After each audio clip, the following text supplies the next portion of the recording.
প্রায় ৫.৫ কোটি টাকার জ্ঞাত আয় বহির্ভূত সম্পদ অর্জনের মামলায় ছাগলকান্দে আলোচিত এনবিআরের সাবেক কর্মকর্তা মতিউর রহমানের বিরুদ্ধে চার্জ গঠন করে বিচার শুরুর আদেশ দিয়েছেন আদালত।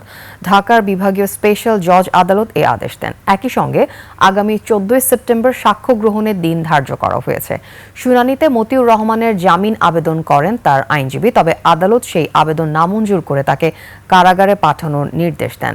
দুদকের অভিযোগ, মতিউর রহমান জ্ঞাত আয় বহির্ভূত প্রায় ৫.৪১ কোটি টাকার সম্পদ অর্জন এবং সম্পদের তথ্য গোপন করেছেন। ২০২৫ সালের জানুয়ারি থেকে কারাগারে আছেন মতিউর। তিনি যে অপরাধ করেছেন সেটার জন্য ৫-২ ধারায় চার্জ গঠন করেছেন এবং আগামী কত তারিখ দিন ১৪-৯ তারিখে সাক্ষীর জন্য দিন ধার্য করা হয়েছে।